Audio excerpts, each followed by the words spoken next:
आज हमारा नौजवान दिवाली का त्योहार आता है, बड़े शौक से मिठाई खाता है। मैं इस मसले को नहीं छेड़ रहा हूं कि दिवाली की मिठाई खाना जायज है या ना जायज है, उस मसले को छोड़ दो। लेकिन आज हालात क्या है? आज बिहार के बहुत सारे मुसलमान दिवाली का त्योहार मना रहे हैं, उनके घरों पर भी दिए जल रहे हैं, मुसलमानों के घरों से भी पटाखों की आवाज आ रही है। वज़ा में तुम हो नसारा तो तमत्तुन में हुनूद, ये मुसलमान है जिन्हें देख के शर्माए यहूद। तेरा गैर मुस्लिम भाई शिर्क कर रहा है, अल्लाह को छोड़कर अपने देवी देवता की इबादत कर रहा है। तेरा फर्ज क्या था? तेरा कर्तव्य क्या था? तेरी ड्यूटी क्या थी कि तू तौहीद समझाता, तू शिर्क से मना करता, तू बताता ये महापाप है, ये गुनाह है, अल्लाह ही हमारा पालनहार है, अल्लाह ही हमारा माबूद है। अपने गैर मुस्लिम भाई को तू इस्लाम की दावत देता, इस्लाम की तबलीग करता, मगर तू तो शौक से बैठ के मिठाई खा रहा है। तू तो उसके त्योहार में, उसके शिरकिया काम में सेलिब्रेट कर रहा है। शिर्क को कभी सेलिब्रेट नहीं किया जाएगा मेरे भाई, शिर्क को हमेशा निग्लेक्ट किया जाएगा, शिर्क को हमेशा रिजेक्ट किया जाएगा, शिर्क की हमेशा तरदीद की जाएगी, शिर्क को कभी सेलिब्रेट नहीं किया जाएगा। यह मसला याद रखना। अल्लाह के नबी ने मुआज इब्न जबल को यमन इस्लाम का दाई बना के भेजा। हजरत मुआज इब्न जबल ऊंटनी के ऊपर सवार हैं और ऊंटनी की नकेल अल्लाह के रसूल के हाथों में है। अल्लाह के नबी हजरत मुआज इब्न जबल को नसीहत कर रहे हैं, समझा रहे हैं, बुझा रहे हैं, उनको बातें बता रहे हैं। बातें बताते हुए आपने कहा, ऐ मुआज, हो सकता है कि आइंदा साल जब तुम मदीना में आओ तो तुम्हारा गुजर तुम्हारे नबी की कब्र के पास। ऐ मुआज, हो सकता है कि आइंदा साल जब तुम आओ तो अपने रसूल को न पाओ और रसूल की जगह तुम्हें रसूल की कब्र नजर आए और रसूल की कब्र के पास से तुम्हारा गुजर। हदीस के अल्फाज हैं, इतना सुनना था कि मुआज इब्न जबल रोने लगे, आंखों से आंसू जारी हो गए। ऐ अल्लाह के नबी, क्या वो दिन भी देखना पड़ेगा? आपकी जुदाई को सहना पड़ेगा, आप भी हमको तागे मुफारकत दे के चले जाएंगे, आप भी हमें छोड़ के चले जाएंगे। ये मंजर याद करके हजरत मुआज इब्न जबल रोने लगे। जब वो रोने लगे तो अल्लाह के प्यारे नबी ने मदीना की तरफ इशारा किया, मदीना की तरफ इशारा किया और आपने फरमाया, ऐ मुआज इब्न जबल, इन्ना औलन नास बी अल मुत्तकून मन कानू वहैसु कान। ऐ मुआज, कान खोल करके सुन लो, अगर मुझसे मोहब्बत करते हो और कयामत के दिन मेरे साथ रहना चाहते हो, मुत्तकी बन जाना, परहेजगार बन जाना, अल्लाह से डरने वाले बन जाना। जो मुत्तकी होंगे, जो परहेजगार होंगे, वो हमेशा मेरे साथ रहेंगे। ये बशारत आपने सुनाई। मेरे भाइयों, नबी को एहसास तो हो गया था कि आपका इंतकाल होने वाला है। उसके बाद जब आप मक्का फतह हो गया था, मक्का फतह होने के बाद जब कुरान की आयत उतरी, इज़ा जा नसरुल्लाहि वल फतहु व रअयतन नास यदखुलून फी दीनिल्लाहि अफवाजा फसब्बिह बिहम्दि रब्बिका वस्तगफिरहु इन्नहु कान तव्वाबा। जब कुरान की ये छोटी सूरत नाजिल हुई तो नबी समझ गए कि अब जब अल्लाह का दीन मुकम्मल हो रहा है, अल्लाह का मिशन पूरा हो रहा है, इसका मतलब कि अब मेरी मौत का टाइम करीब आ रहा है। उन्हीं दिनों में अल्लाह के नबी बीमार पड़ गए। एक अंसारी साहबी के जनाजे में आप गए। ये सफर की आखिरी तारीखों में से कोई तारीख थी, गालिबन सफर की 27 तारीख थी। आप जनाजे में से वापस आने लगे, आपके सर में बहुत तेज दर्द होने लगा। आप घर आए, आपने हजरत आयशा से कहा, आयशा मेरे सर में बहुत तेज दर्द हो रहा है। हजरत आयशा ने आपके सर पर पट्टी रख दी, आपको बहुत तेज बुखार आया और बुखार इतना तेज था कि पट्टी के ऊपर से भी बुखार की गर्मी महसूस हो रही थी। ये बुध का दिन था, ये बुध का दिन था और सफर की आखिरी तारीखों में से कोई तारीख थी। यही से अल्लाह के नबी की बीमारी का आगाज हुआ। अल्लाह के प्यारे नबी को खैबर के मौके पर एक यहूदी औरत ने गोश्त में जहर मिला करके खिलाया था। उस गोश्त का असर 4 साल के बाद जाहिर हो रहा था। आप हजरत आयशा से कहते थे, अय आयशा, वो गोश्त जो मैंने खैबर में खाया था उसके अंदर जो जहर मिला था, उस जहर का असर मैं अपनी अतड़ियों के अंदर पाता हूं, अपने मैदे के अंदर पाता हूं। उस जहर का असर आपने अपनी बॉडी पर महसूस किया। उसी बीमारी के अय्याम में एक दिन अल्लाह के प्यारे नबी खुतबा देते हैं। सहाबे किराम का मजमा बैठा हुआ है, अल्लाह के प्यारे नबी खुतबा दे रहे हैं और खुतबे में आप कहते हैं, इन्नल्लाह खय्यर अब्दन, अल्लाह ताला अपने एक बंदे को इख्तियार दे रहा है, अपने एक बंदे को चॉइस दे रहा है कि ऐ मेरे बंदे, तू चाहे तो दुनिया की नेमतों को ले ले और चाहे तो तू मेरे पास आ जा और उससे अच्छी नेमतें मैं तुझको दे दूं। तो अल्लाह के उस बंदे ने अल्लाह के पास जाने को पसंद कर लिया। अभी इतना बयान किया था आपने कि अबू बकर सिद्दीक ज़ारो कतार रोने लगे और रोते हुए कहने लगे, फदैना कभी आबाइना व उम्महातिना, हमारे माँ बाप आप के ऊपर फिदा हो जाएं, हमारे माँ बाप आप पर कुर्बान हो जाएं। अबू सईद खुदरी कहते हैं, हमें बड़ी हैरत हुई कि अल्लाह के प्यारे नबी तो एक कॉमन बात बता रहे, एक आम बात बता रहे हैं, इसमें रोने की क्या बात है? ये अबू बकर क्यों रो रहे हैं और रोते रोते ये क्यों कह रहे हैं कि हमारे माँ बाप आपके ऊपर कुर्बान हो जाएं? मगर हमको बाद में पता चला कि अल्लाह के प्यारे नबी अपनी बात कर रहे थे कि अल्लाह ताला मुझको अपने पास बुलाना चाहता है। उसी खुतबे में आपने कहा, ऐ लोगों, कान खोल करके सुन लो, मेरे ऊपर सबसे ज्यादा अगर किसी का एहसान है, उसके माल का, उसके टाइम का सबसे ज्यादा अगर किसी ने एहसान किया है, अबू बकर सिद्दीक ने किया है। ओ लोगों, अगर मैं दुनिया में किसी को खलील बनाता, अबू बकर को खलील बनाता, मगर मैं अल्लाह का खलील हूं, अल्लाह ने मुझे अपना खलील बनाया है। ऐ लोगों, मस्जिद में जितने लोगों के दरवाजे खिड़कियां हैं सब बंद कर दिए जाएं, सिवाय अबू बकर के घर के दरवाजे के। अबू बकर का जो दरवाजा मस्जिद में खुलता है उसको बंद न किया जाए, वो दरवाजा ओपन रहेगा, वो दरवाजा खुला रहेगा। ये नबी के आखिरी दिनों की बात है मेरे भाई। सोमवार के दिन आपका इंतकाल हुआ, बुध का दिन आया। बुध के दिन आपने सहाबा से कहा कि 7 अलग अलग कुएं का पानी लाया जाए। 7 अलग अलग कुएं का पानी लाया गया। अल्लाह के प्यारे नबी ने गुस्ल फरमाया। गुस्ल करने के बाद आपने अपने सर के ऊपर पट्टी बांधी और आप मस्जिद में आए और मिंबर पर चढ़े और आपने खुतबा दिया। और उसी खुतबे में आपने फरमाया कि ओ लोगो, मेरे अंसारी साहबा, मेरे अंसार साहबा के साथ तुम कभी गलत सलूक मत करना। इन्नहुम करशी व ऐबती, ये मेरे बड़े खास लोग हैं, इन्होंने बड़ी कुर्बानियाँ दी हैं। अगर कभी तुम अमीर बन जाना, मुसलमानों के जिम्मेदार बन जाना, तो अंसार साहबे किराम के साथ अच्छा सलूक करना। वो अगर भलाई करें, उनकी भलाई को कबूल कर लेना। अगर उनसे गलती हो जाए तो दरगुजर कर देना, माफ कर देना। जुमेरात का दिन आया, नबी ने ज़ुहर पढ़ाई, नबी ने असर पढ़ाई, नबी ने मगरिब पढ़ाई और मगरिब की नमाज में आपने सूरतुल मुरसलात की तिलावत की। इशा का टाइम आया, हजरत बिलाल आए। अय अल्लाह के नबी, नमाज का टाइम हो चुका है, लोग आपका इंतजार कर रहे हैं। आपने कहा पानी लाओ, पानी लाया गया। आपने गुस्ल किया। गुस्ल करने के बाद आप खड़े हुए, थोड़ी दूर आगे बढ़े, चक्कर खा के गिर पड़े। होश आया, पूछा सल्लन्नास, क्या नमाज हो गई? लाहुम यंतज़िरूनका या रसूल अल्लाह, आय अल्लाह के नबी, लोग आपका इंतजार कर रहे हैं, अभी नमाज नहीं पढ़ी लोगों ने।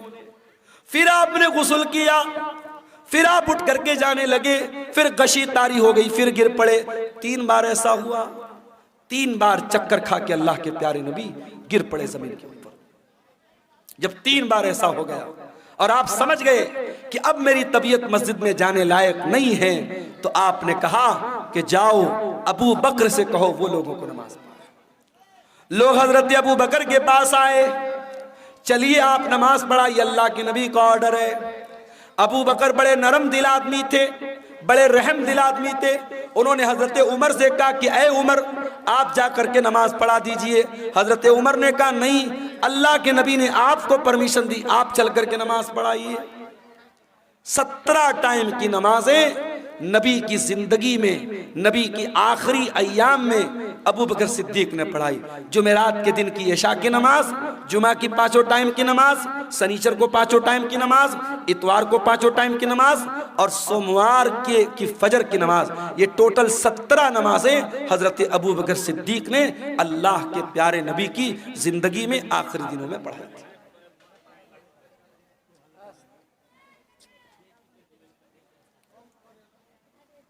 शनिचर का दिन आया, नबी की वफात के 2 दिन पहले शनिचर का दिन। नबी बहुत बेचैन है, इतने बेचैन है कभी चादर ओढ़ लेते हैं, कभी चादर फेंक देते हैं। बेचैनी आपके ऊपर तारी है। उस बेचैनी के आलम में नबी ने फरमाया, लानतुल्लाहि अलल यहूदी वन नसारा, अल्लाह की लानत हो यहूदियों के ऊपर और ईसाइयों के ऊपर, अल्लाह की लानत हो यहूद और नसारा के ऊपर। इत्तखज़ू क़ुबूर अंबियाइहिम मसाजिद, उन्होंने अपने नबियों की कब्रों को मस्जिद बना लिया, अपने नबियों की कब्रों पर जाकर के सजदा करने लगे। ओ लोगों, तुम मेरी कब्र पर ऐसा कुछ मत करना। नबी अपने आखिरी टाइम में कब्र परस्ती से मना कर रहे हैं। जिस नबी ने अपनी वफात से 2 दिन पहले अपनी उम्मत को शिर्क से रोका है और कब्र परस्ती से रोका है, आज सीमांचल को छोड़ दीजिए। सीमांचल अल्हम्दुलिल्लाह इस बुराई से बहुत हद तक पाक है। आप बिहार के और इलाकों में चले जाइए, आप झारखंड के इलाकों में चले जाइए, आप बारसोई चले जाइए, आप कलकत्ता चले जाइए, आप बिहार के सहरसाम में चले जाइए। ऐसे ऐसे इलाके हैं मेरे भाई जहां हर मोहल्ले में कोई मजार है, कोई कब्र है, जहां सजदे हो रहे हैं, जहां मुरादें मांगी जा रही हैं, जहां बिगड़ी बनने का दावा किया जा रहा है। नबी ने अपनी उम्मत को बुत परस्ती से मना किया था। आज नबी के मानने वाले, नबी के उम्मती जगह जगह कब्रों की पूजा कर रहे हैं और कब्र की इबादत कर रहे हैं। उसी शनिचर के दिन अल्लाह के प्यारे नबी ने अपने सहाबा से कहा कि कोई कलम ले आओ, कागज ले आओ, मैं कोई तहरीर लिख के दे देता हूं ताकि तुम मेरे बाद गुमराह मत हो जाना। अब जब नबी ने यह बात कही कि कलम ले आओ, कागज ले आओ, मैं कुछ लिख देता हूं, तो अब सहाबे किराम में आपस में इख्तिलाफ हो गया। कुछ सहाबा ने कहा कि नबी की हालत बहुत कमजोर है, आपकी सिचुएशन बहुत कमजोर है, बीमार हैं आपको अभी ये तकलीफ देने की जरूरत नहीं है, हमारे पास कुरान है, अल्लाह के नबी की हदीस है, वो काफी है, हमें किसी और तहरीर की जरूरत नहीं है। कुछ लोगों ने कहा जब अल्लाह के नबी खुद कह रहे हैं कि कलम ले आओ, कागज ले आओ, मैं लिख देता हूं तो ले आओ। इस बात पर आपस में झगड़ा होने लगा, बहस होने लगी।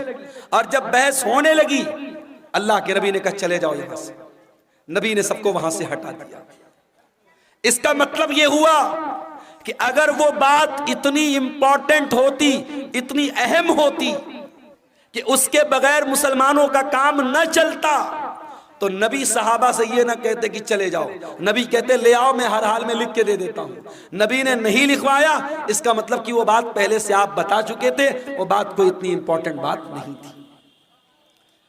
इतवार का दिन आया, नबी की वफात से 1 दिन पहले करीब नबी ने अपने सारे गुलामों को आजाद कर दिया।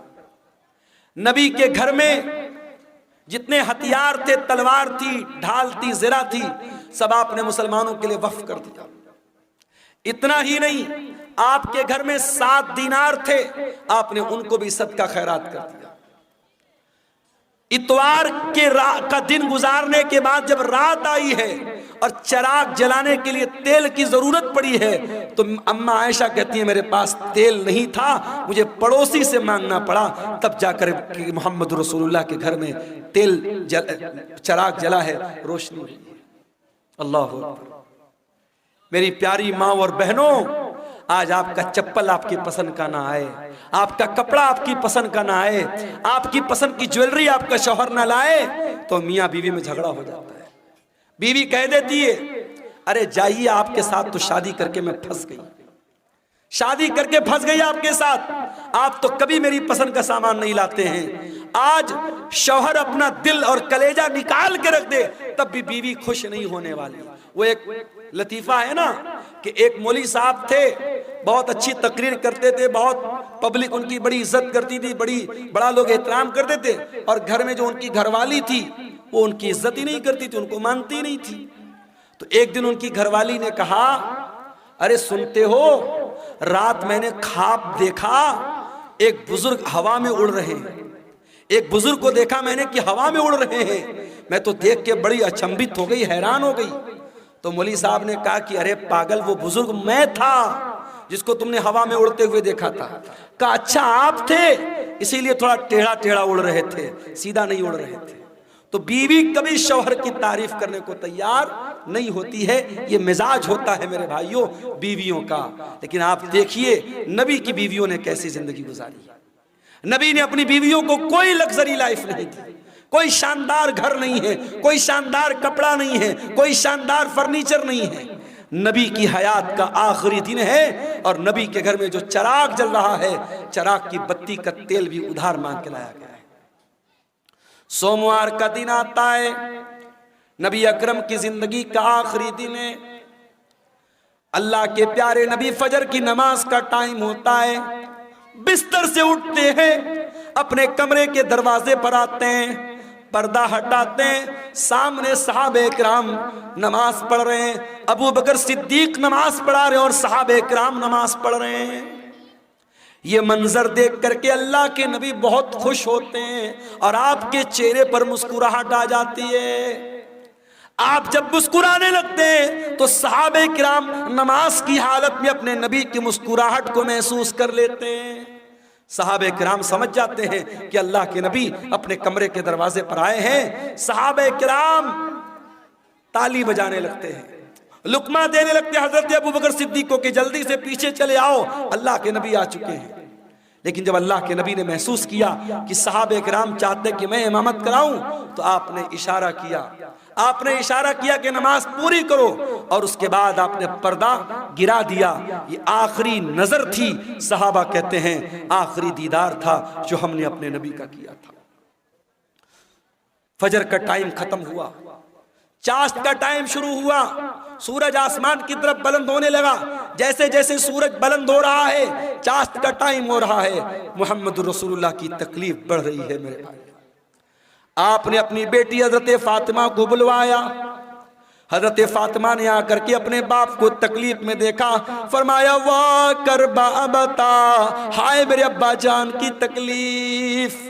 आपने फरमाया लईसा अला अबी की करबुन बादल यौम, ऐ मेरी बेटी फातिमा, आज के बाद तेरे बाप के ऊपर कोई तकलीफ आने वाली नहीं है, आज तेरे बाप की जिंदगी का आखिरी दिन है।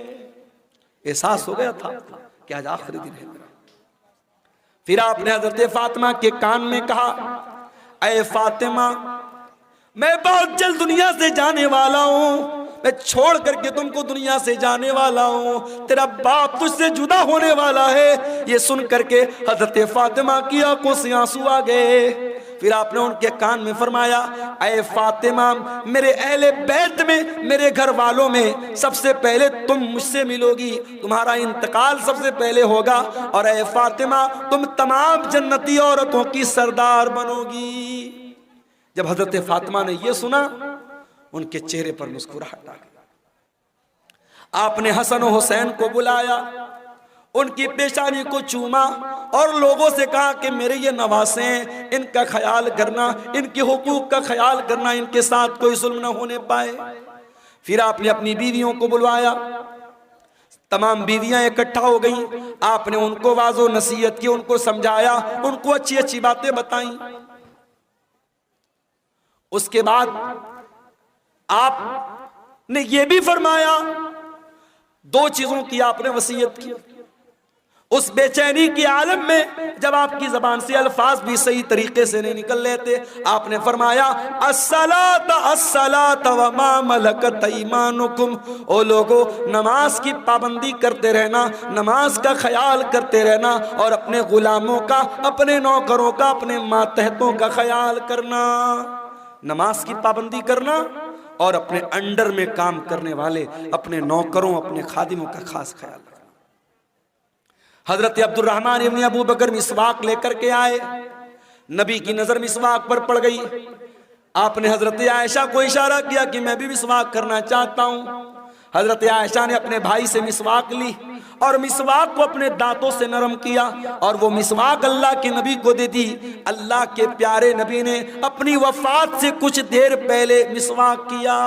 उलमा कहते हैं अगर किसी को अंदाजा हो जाए कि मेरा इंतकाल होने वाला है, मेरी मौत होने वाली है, आखिरी टाइम में मिसवाक करना भी अल्लाह के नबी की सुन्नत है। उसके बाद आपने वहीं पर एक प्याले में पानी रखा हुआ था। आपको अपने ऊपर मौत की सख्तियां महसूस हुई। क्या बात है, क्यों उठ रहे हैं आप? हैं? बारिश हो रही है?